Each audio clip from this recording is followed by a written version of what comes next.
Well, good evening, everyone, and welcome to another speaker series. This evening, we have another Kenyatta alum. This evening, we have Arturo Montoya. Arturo, welcome to the platform. Thank you. Thank you for having me. It's nice being here. It's a privilege. It truly is a privilege to always have Kenyatta alum return and share their experience with our students. Um, So Arturo, so just real quick, so give us a little bit about where you're from. Are you Bay Area native? Yeah, born and raised in Redwood City. I've been here all my life. I went to schools around the area. Okay, okay. So out of high school, um, did you apply for four-year institutions, or you decided to go straight into Kenyatta? I applied to San Jose State. I think that was the only school that I applied to. I got accepted, but I decided to go to Kenyatta to kind of pursue a dream of going to Cal Poly. Oh. So you had a choice to go to San Jose State, and you postponed that to go to Kenyatta. Yep, exactly. Yeah, I wanted to see my options, and I heard a lot of great things. During that time period, STEM was really taking off at Kenyatta, and I heard a lot of great things. So I decided to join the team. Perfect, perfect. So at Kenyatta, what did you major in? Computer engineering. Okay, okay. So you did computer engineering. Um, did you have a strong background in the math and science, or did you have to really work at that? Math is the only thing I probably had really solid throughout my education. English was never my strong uh, suit. So math was something that I always kind of like knew I wanted to do. Computer just came into the picture because I had like this computer at the age of 10, and I just kind of mixed the two things. I heard the word engineering and I heard the word computer. I liked both of them for some reason, and at the time I just kind of said, this is what I want to be, never really understanding what computer engineering was, besides I like video games and I like math. Okay, okay, excellent. Um, so also we like to let the audience know if you have any questions. You can send in your questions, and we'll answer them as they come in. Um, so when you were at Kenyatta, Mhm. um, did you take advantage of any of the services that were provided on campus or in the STEM center? I did. I was very active. I think the main thing is like I was always in the learning center, and I just by like word of mouth, you kind of hear things going around, and then uh, Dr. E was always there, and so like he would always kind of promote things around the learning center, and then you would just kind of raise your hand, or you just go up and apply to things as they came. So I did take advantage of a lot of them, a lot of scholarships, a lot of programs, internships. Um, I think that was the learning center was actually the key focal point of getting all these resources. Okay. So was the SIM Center up and running at that particular time? Yes, it was. Yeah, Okay. Um, and then internships. Did you do any internships at all? I did. I did the NASA Seafarer internship in that was I think my last year at Kenyatta College. Actually, yeah, it was my last year at Kenyatta College, and then I also did one my last year at San Jose State. At San Jose State. Yeah, yeah, we're getting there. Okay. Yeah. That's a good question. Okay. Um, so you did the scholarships. Mhm. You did the internship at Kenyatta. Um, so was there anything about that internship that pushed you even more into your major? Definitely a lot of things. For one, it was the first time I kind of like outside of school that I had a leadership kind of position where I was in charge of kind of setting the curriculum and the pace of the team and working with it's a very, I mean, starting a new language and then working with some boards, the Arturo board actually, and yeah, it was a great experience. Okay, awesome. Now you said, you had a leadership role. So prior to that, in any student organizations or any clubs, did you have any leadership roles? Not that I could recall. I Okay. was I was just a member all the time. Okay. So what impelled you to uh, decide to jump in leadership? Uh, I I didn't expect it, to be honest. It was Dr. E's idea.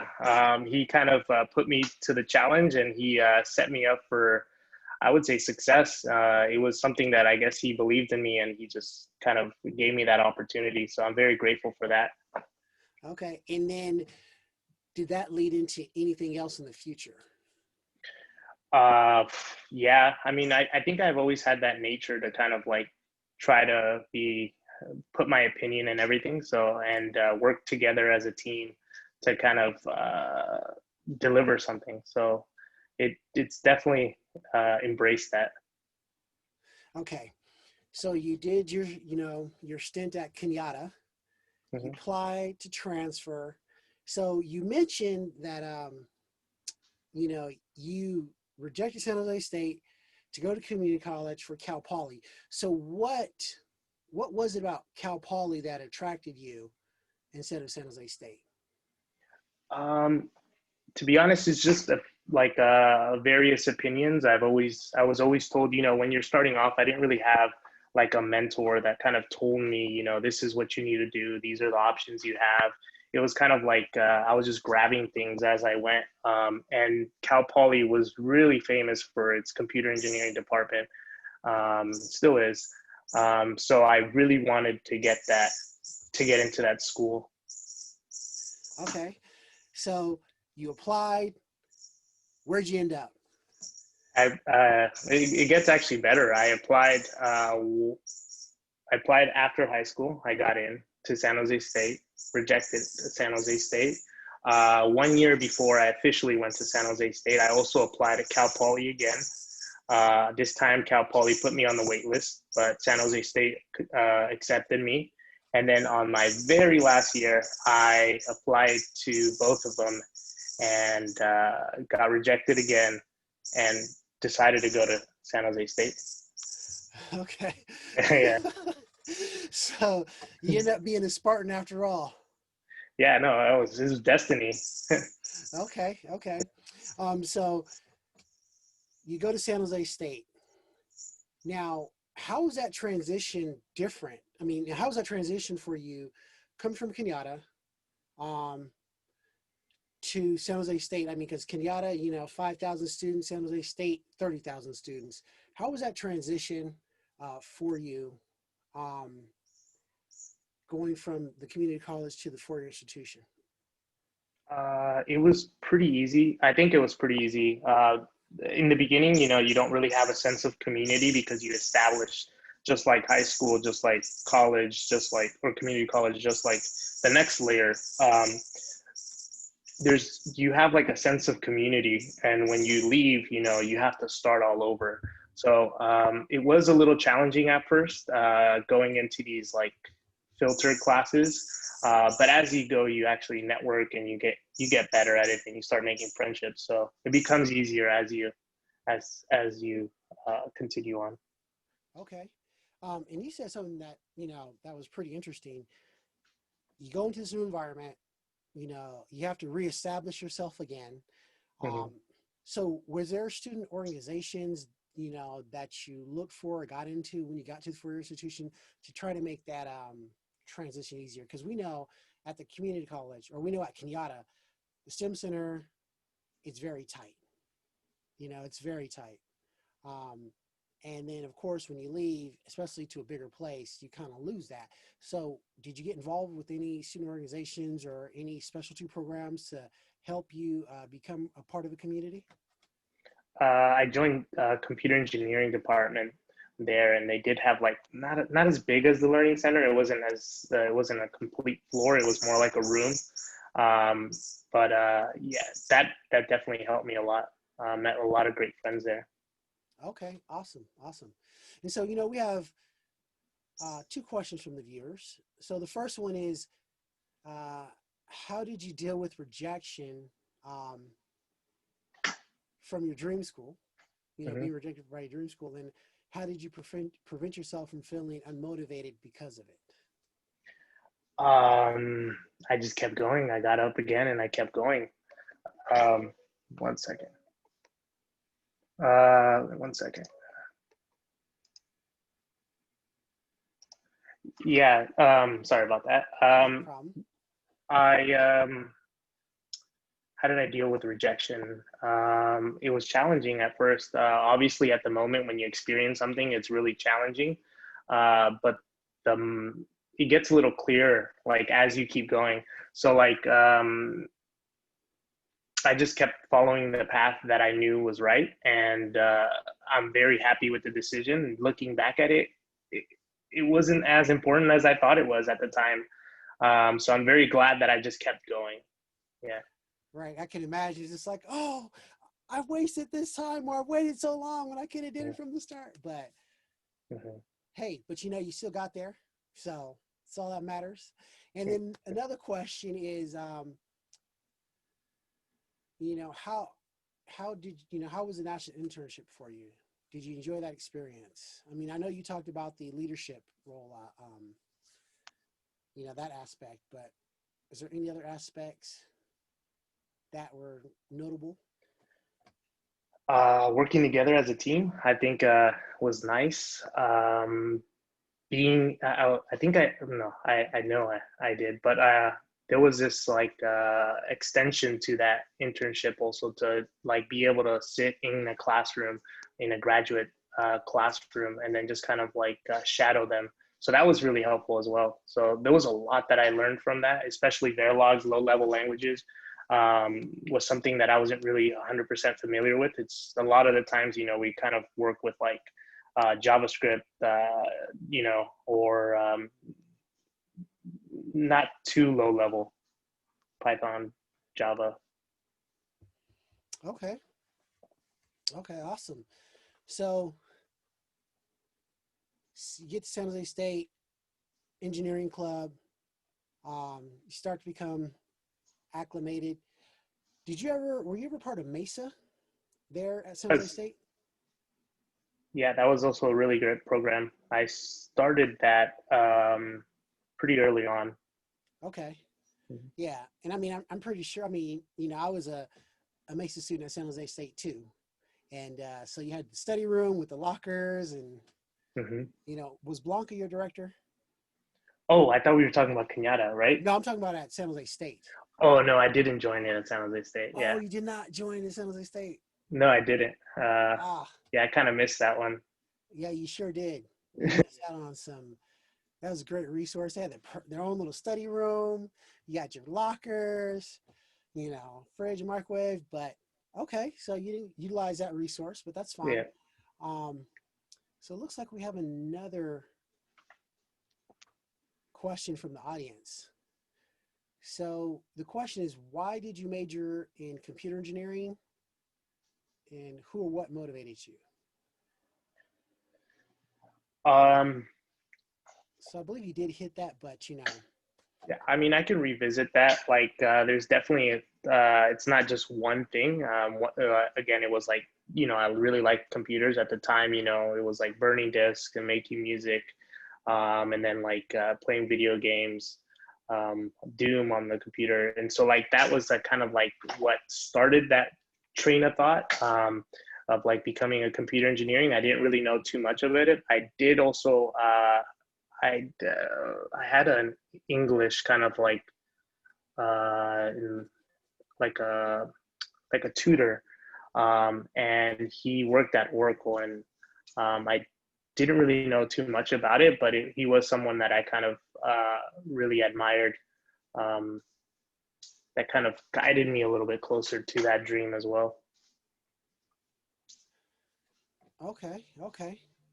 Um, so you're at San Jose State internships. Did you take advantage of internships or continue internships while at San Jose State? I did. I worked as a program manager for Broadcom for about a year and a half, I think. And it was again, it was just um, being in the computer engineering department, and then someone kind of said, "Hey, there's this internship coming up if anybody's interested," and then I just applied to it. Excellent. So we have a question from the audience. Um, the question is, what was one of your favorite things about San Jose State? Um, I think the community, a balance between working together with my classmates and then just having fun with just being in a community was really fun. I took about a year and a half to kind of move there and kind of embrace that whole experience as much as I could. So that was really fun. The projects that were there were really good as well. They were super challenging. I think I mentioned a little bit about it, but there are like some filter classes like at San Jose State where they're super challenging. So groups just literally huddle and study to pass these filter classes in the very beginning. So I enjoyed all that. So I think like one of those classes was EE 98. Yep. Yeah, one of Yeah. those classes. Yeah, that was a what do they call it? They try to weed out the weak with that class. Yeah. Yeah. So was there any notable projects that you worked on while at San Jose State that had a correlation to the internships um, that you had took advantage of? Um, I don't know, not a direct correlation to it, but I there was the senior project that I worked on at San Jose State. We kind of uh, we presented a really great project. The dean for graduate studies noticed it and presented to us and said, "Hey, this is probably more of a graduate level class, but we were able to kind of present it in a way where we can handle it." And they handed that project to us and they said, "Yeah, go ahead and work on it."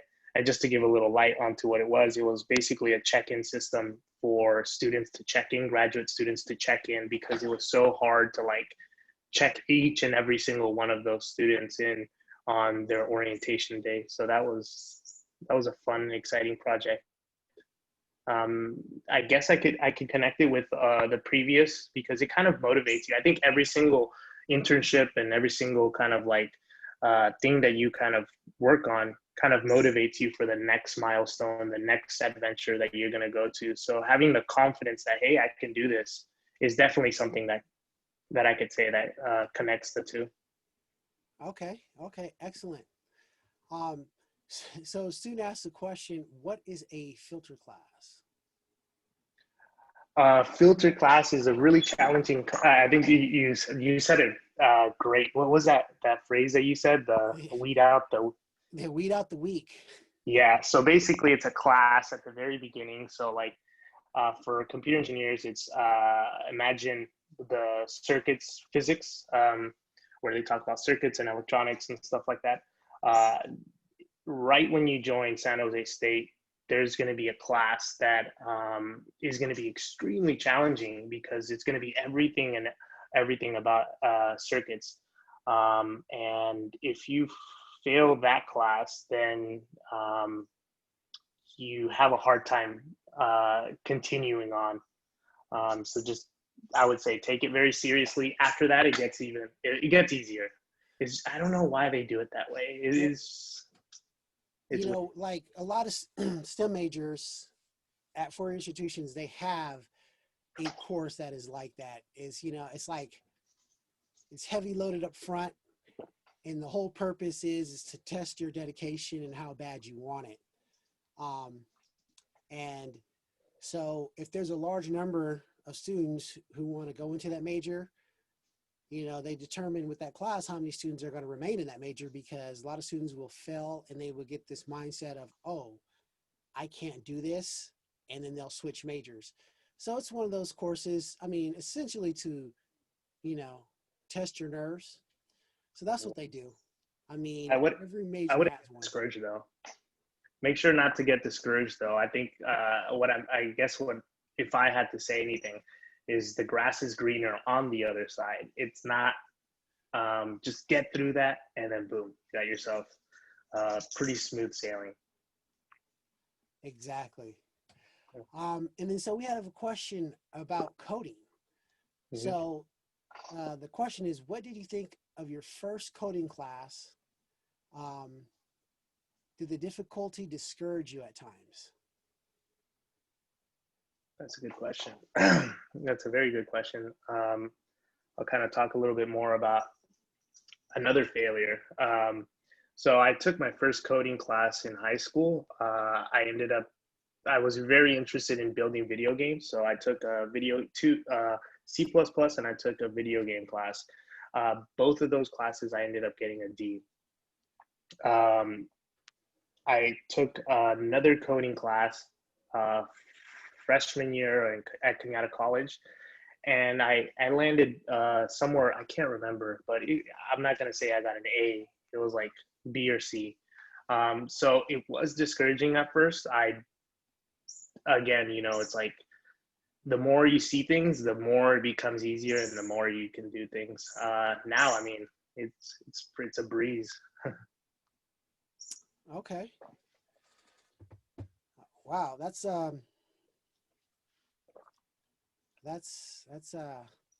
good to know. Just Yeah. stick with it. Stick with it. So I mean, with your major computer engineering, what is it exactly? Because there's computer science where you just code. So can you explain what computer engineering is? Yeah. So what I majored in was computer engineering, which is kind of a combination of like hardware and software. So computer science is more like theoretical, like based on data structures and algorithms to help you, and they focus a little more on performance. And then uh, like electrical engineering is like more like hardware, and computer engineering is actually the middle ground between the two. That's why one of the filter classes was electrical. Okay. Okay. Um, Perfect. So you graduate from San Jose State, and then what follows? Uh, yeah, after San Jose State, I did about 6 months of trying to land my first job. After I landed my first job, it was at a startup with like 3 people. It was called HMS, Health Metric Systems, and there's where I started making web apps. Okay. So then with that, you went more so on the coding side of things.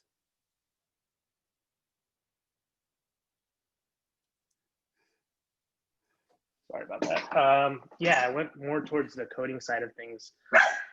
Sorry, 1 second. No worries.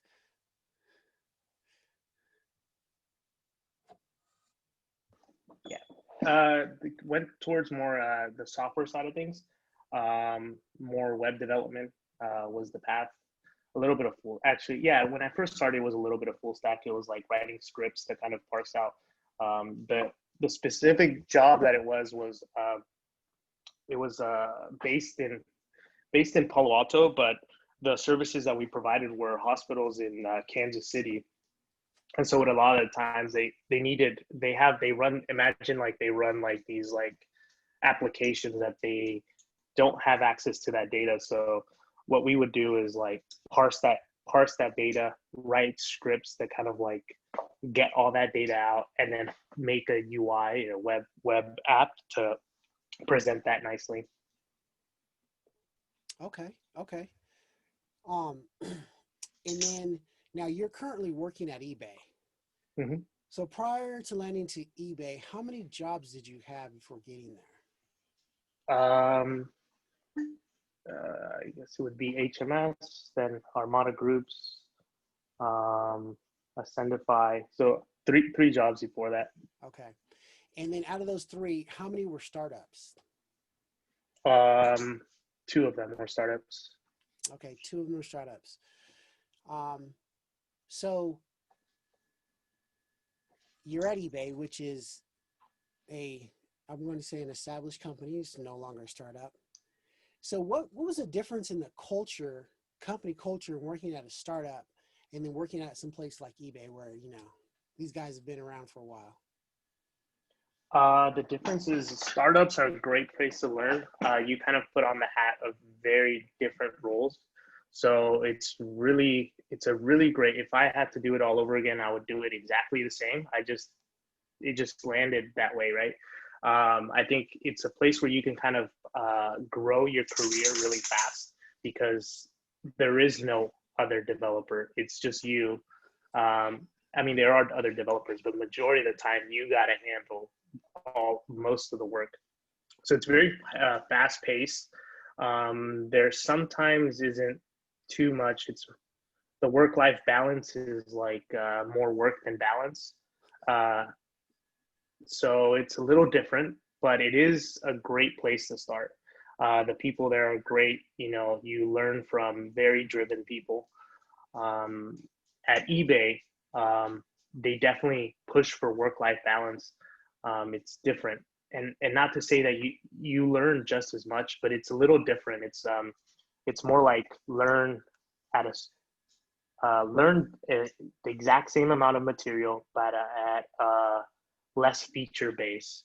So if I had to kind of put that in perspective, it's like at a startup, you're just building features, building features, building features, building features.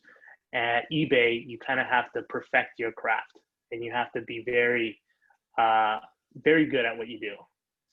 Right, right.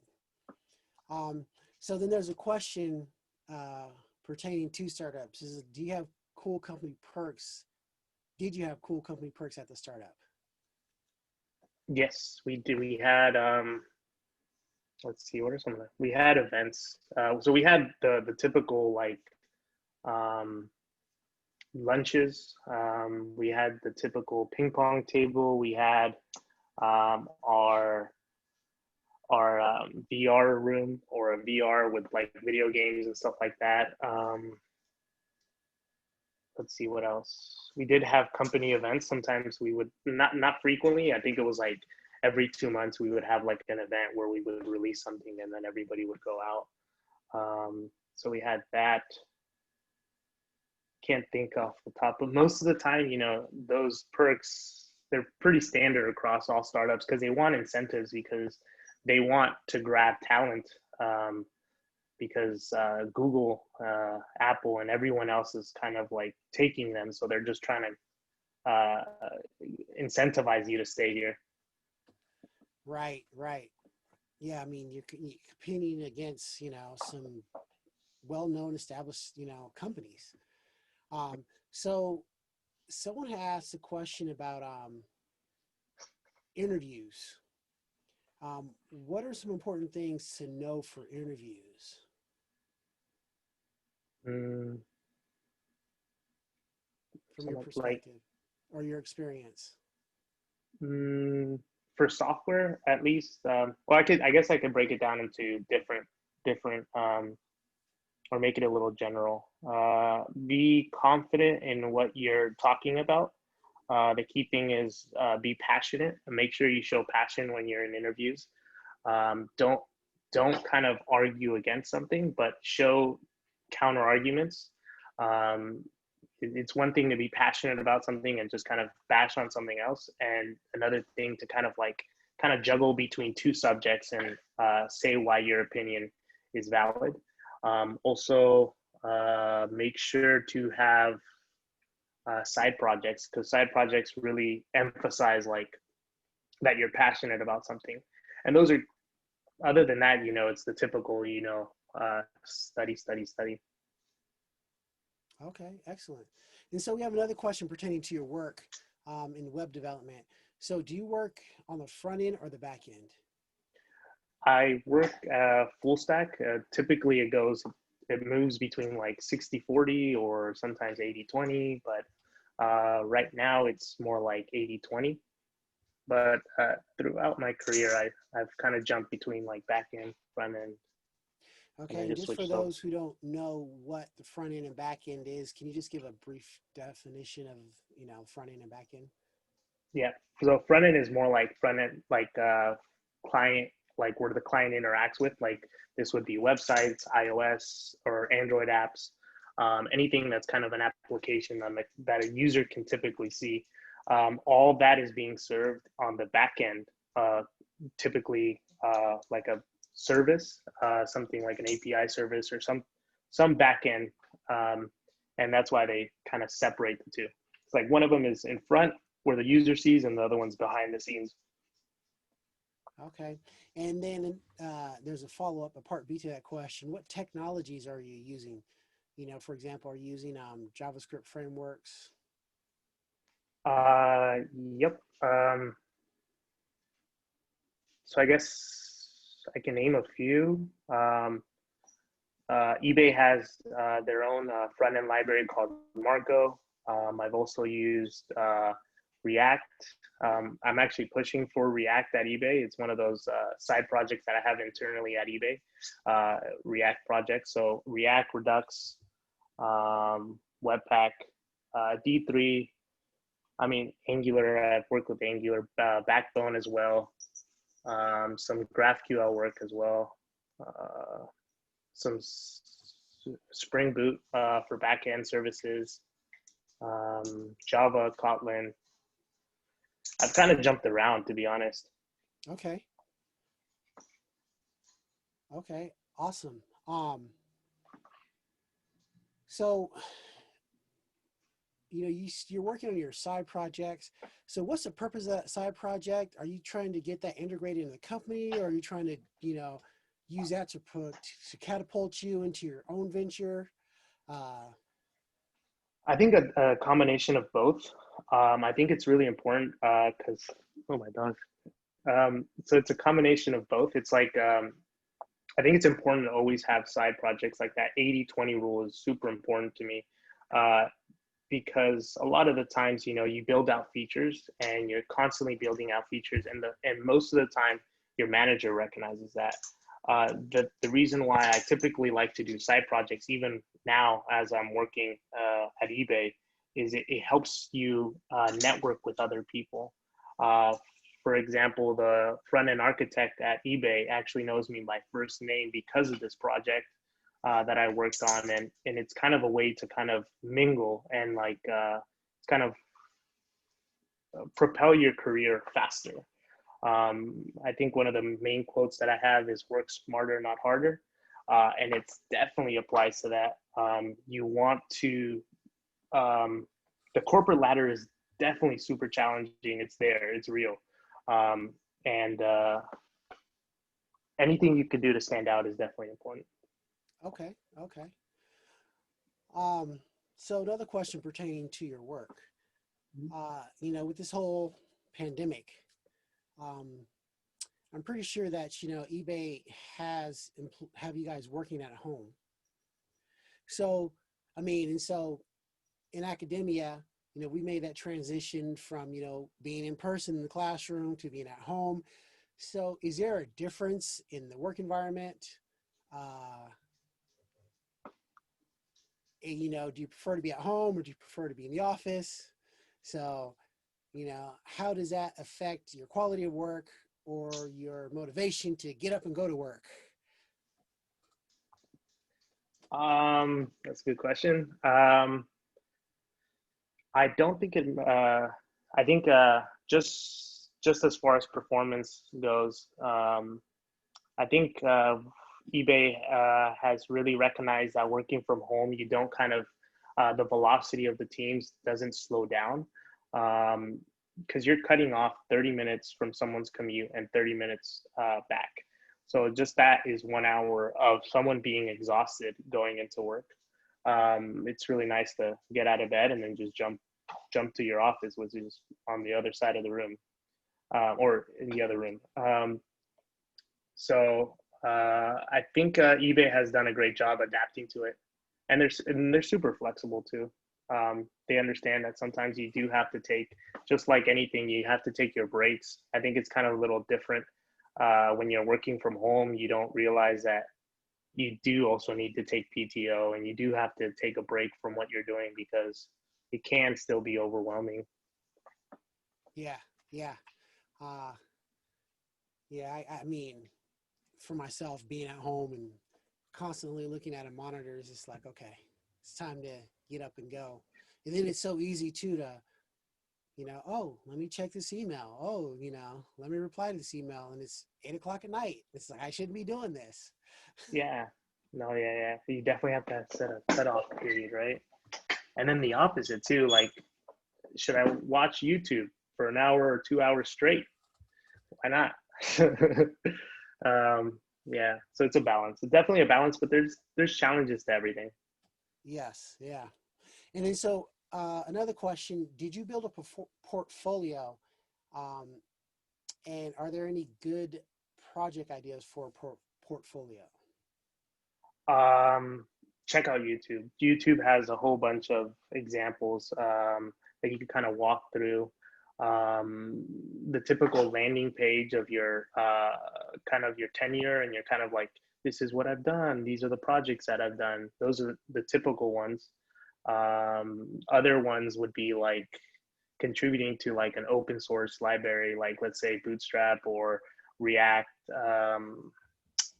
Let's see. Uh, there's bootstraps and there's like other open source libraries. I'm not sure if you can really contribute to React, but like uh, going in GitHub and just kind of looking around to kind of see which open source projects there are out there is something that is just as valuable. Yeah. I mean, I always tell students, you guys are fortunate that you guys have YouTube. You can find everything on YouTube. It's Mm-hmm. just like everything's there. Yeah, there's definitely it can be as easy as just following along on YouTube, putting it on your GitHub, and calling it, and putting your picture and your information on it and calling it a day. That can definitely be an attention grabber, at least for someone that's looking at your resume and looking at your kind of work history and say, oh, this guy took the time, or this lady took the time to make a portfolio. Right, right. A little something extra. So,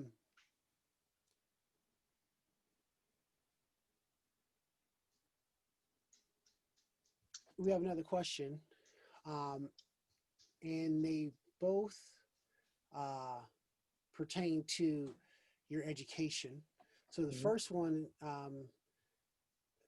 did you apply to Cal Poly SLO or Pomona? And if the student asks, is there anything that you think would be helpful to increase their chances of getting in? Yes. So I applied to SLO. Um,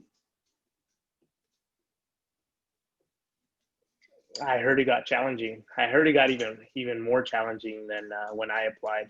It was really challenging before, and then now it is even more so. Definitely try to reach for a 4.0, if not somewhere around there. Um, do join programs like Mesa, join programs like Ship, do some internships. But I'm not really the right person to ask because I didn't get in. But uh, Yeah, well, I mean, since that is part of the CSU system, they're straight based on, the GPA, the class preparation, and things like that. It's not like a UC or a private where, if you write a good essay, you might be able to increase your chances. So, there is a difference. yeah, And it's then, definitely oh, tough. go ahead. Sorry. Oh, I was just gonna say it's definitely tough, but keep at it. I mean, if I had the chance, I would do it. I mean, I would go in if they accepted me. I would love to be one of the alumni there, but yeah, keep at it. Yeah. I mean, it's a, I always, tell students that it's if that's a dream school you want, if you have to go there, then you have to go there. But if you don't go there, it doesn't mean you're not going to get a job. I mean, you're at eBay, people, who graduated from other schools, are working for Google and Apple. So Yeah, I definitely I agree with you. I think you all meet at the same workplace. In the end, you are there's not going to be too much salary wise difference, if any difference. But there are definitely a lot of resources at SLO that I didn't get at San Jose State, but at the same time, vice versa. So it's not the end of the road if you don't get in, but so apply to as many that you can, and pick the best one that you feel um, is the best fit for you. yeah, there you Uh, go. And that's it. The best fit for you. Because, I always tell students, I've never heard a patient going to the hospital and ask a doctor, where did you go to medical school?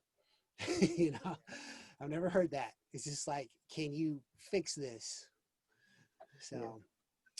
So, and then we have another question uh, pertaining to your educational journey. And this student asked, do you wish you had gone straight into SJSU when you first got accepted and not after? Or did the community college, or did it help going to community college first? I want to go with the second one. The reason why is because honestly, I can't go back in time and understand how my mind would have, reacted to going straight into San Jose State. What I do know is that the path that I did take, following all these rejections, did lead me to where I'm at right now. So I'm not gonna say. I think Kenyatta College did prepare me well for the future, where I was actually able to kind of embrace that whole community college culture, learn all the resources I have, carry it over to San Jose State, and then carry that over to the workforce. Um, so I am very grateful that things lined up the way they did. Even starting with startups at the right after San Jose State was super nice because I joined a 3-person team. After that, it was a 12-person team startup, and then after that, it grew to like 35. And then after that, it was I did contracting work, which was really nice as well. And then after that, I did eBay. So the path that I did take was more just to kind of prepare me for each step and each milestone along the way. Right. And we're also glad you took that path as well as a community college, because if you didn't, we wouldn't have you here this evening. So Exactly. I'm very proud to be Kenyatta College alumni. I'm super grateful that I even took that route. It I think it would have guided me. I mean, it did guide me better. right. And then so is there any practical advice that you'd like to share with our students, while they're on their academic journey? Um, I would just say embrace, where you're at. Make sure to make friendships. Make sure to reach out for help. Make use the resources around you, and of course, just keep studying and trying to get the best grades possible. Excellent.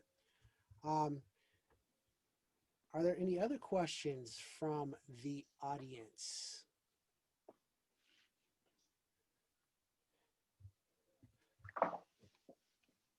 So we'll see what comes in. So, how, oh, looks like we do have a question. Let's go see.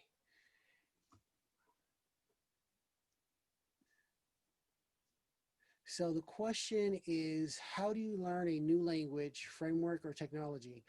Do you take online courses, watch video tutorials on YouTube, or anything else?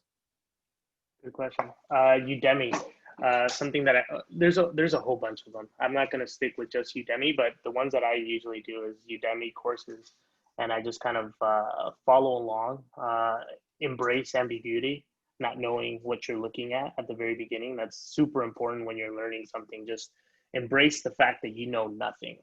And then at the very end of that course, you'll learn something that you didn't learn before. So I honestly think that everybody can probably become programmers if they just spend the time to watch these Udemy courses and things like this. They're just straightforward. Just click, you build the muscle memory or the mind memory, and you just rinse and repeat, rinse and repeat, rinse and repeat. They make it Yeah, so easy. yeah, yeah, I think, with, all these online services, it's so easy to try to pick up something and learn it. Yeah. Um, Let me think. So, is there any other practical advice as far as, um, like pertaining to transfer, um, that students should be doing? Is there a piece of advice you wish someone would have told you, you know, during your journey, during through all this? Mm, I think we touched on it multiple times, but I'll say it explicitly. I wish someone would have told me, it's fine. This San Jose State is a great school. You'll learn a lot of great things. Um, it's the community that you're around that really makes the person great. Awesome, awesome. And I have another question. So, you talked about Dr. E and what he's done for you. Have you ever thought that possibly in the future you might go into academia and teach at a community college?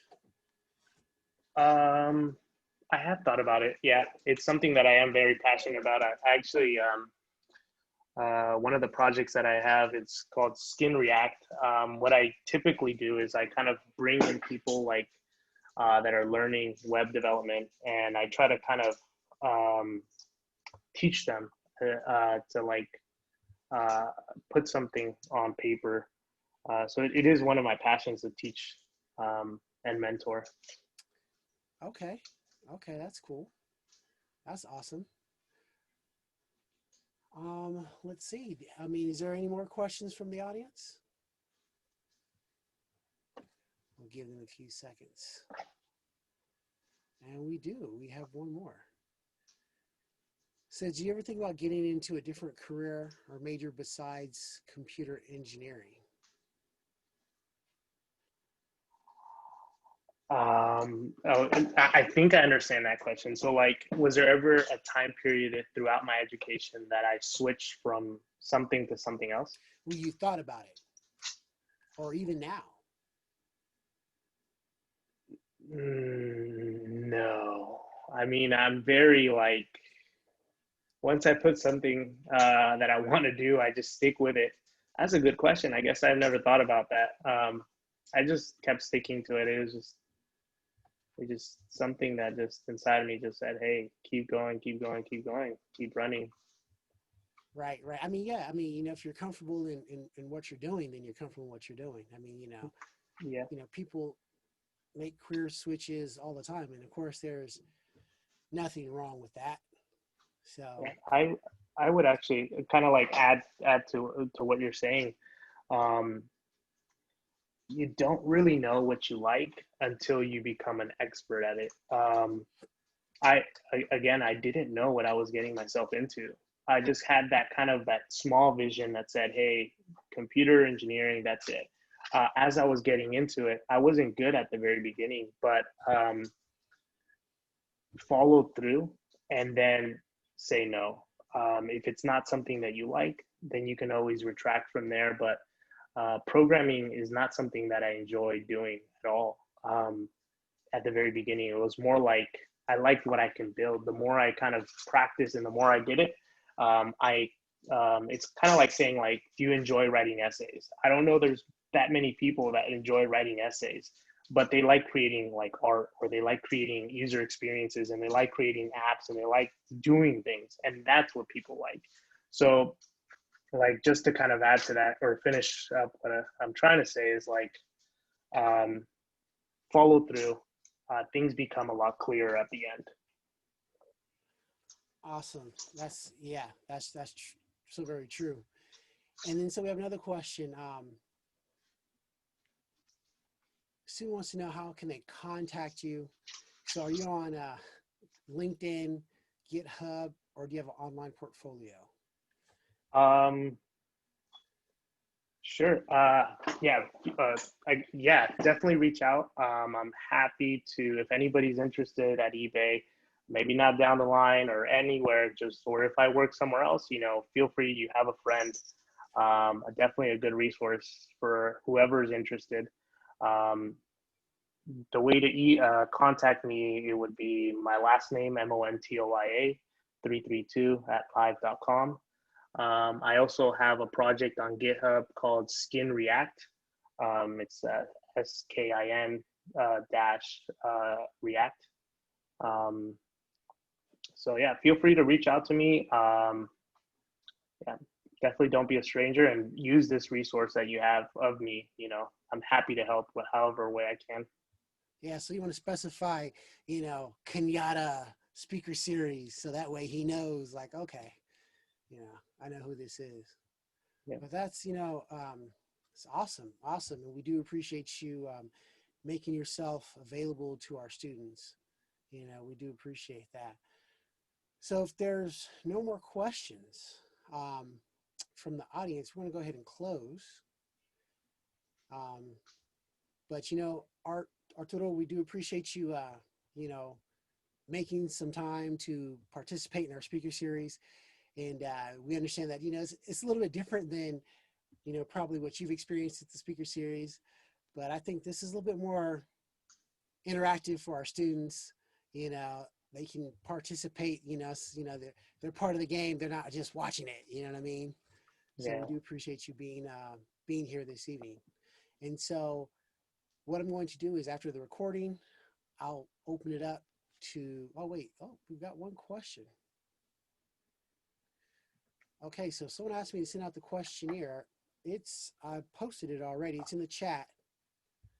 So the link is live. It's in the chat. I just sent it again. All right. So Art, thank you. And what I'll do is after I'll open up the mic because I think Dr. E will probably want to say something. But thank you. We appreciate you being here. Likewise, I actually enjoyed this and I really appreciate it for the invite. I thank you so much. All right. So